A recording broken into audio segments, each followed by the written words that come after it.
You know, it's beautiful 365 days a year, and you know, it's such a piece of paradise that that's maintained and stayed as a really undeveloped area, which makes us so unique. Welcome back to Paradise TV, here from Matt Lachey. You know, beyond beautiful beaches and historic homes, Southwest Florida is home to a lot of, let's say, unique landmarks. One has been watching over downtown Cape Coral for decades.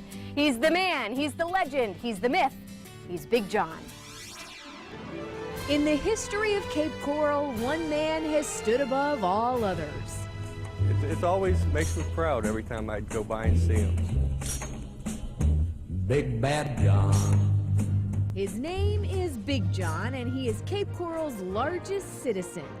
He's a 28-foot icon. Everybody in Cape Coral knows Big John. Brought to the city in 1969 to stand in front of a supermarket bearing his name, even from the beginning, his path was not so easy. And going through Atlanta, the driver misjudged an overpass, and his head clipped the overpass when he went under. They reattached Big John's head when he arrived in town, and since then he stood strong against everything that has come his way. He's gone through Hurricane Wilma, he's gone through Hurricane Charlie, and he'll go through any other hurricanes that come try and take Big John on. Big Bad John. The grocery store closed in 1986, but the 4,000-pound statue continues to look on, adding character to the city. But he always stands proud and tall. Elmer Tabor has been looking after and dressing him up for years. Santa hat on, you really can't see it. He's even had some makeovers.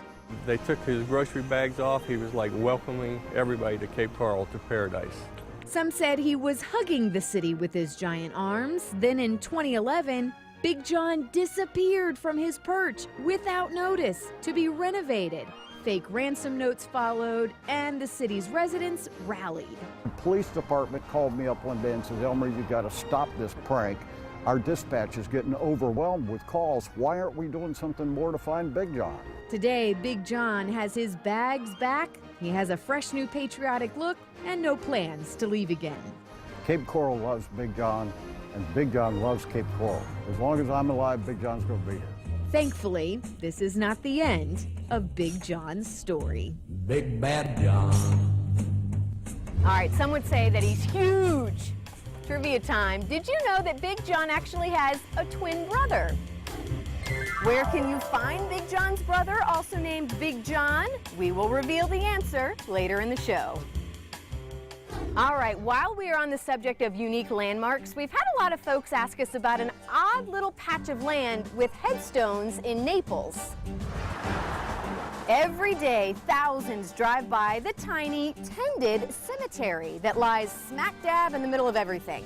Once a 20-acre cemetery called Rosemary, today this little plot of land in a parking lot at one of the area's busiest intersections is all that remains. Originally opened in 1931, Rosemary Cemetery served as the town's only cemetery until 1955. Among those believed buried here are the area's first permanent settlers.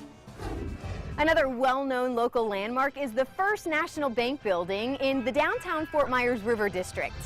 Built in 1914 at the corner of First and Hendry Streets, it remains the only granite building in town. The bank's most notable claim to fame is tied to a popular cult film.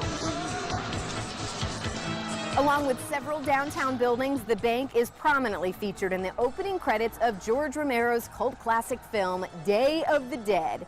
As a film set, the building was covered in blood and filled with hungry zombies.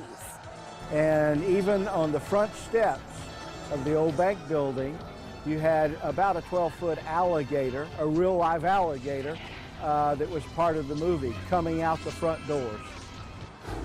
And several other films were shot here and around Southwest Florida. The beach scenes of Sweet Home Alabama, starring Reese Witherspoon, were shot on Captiva.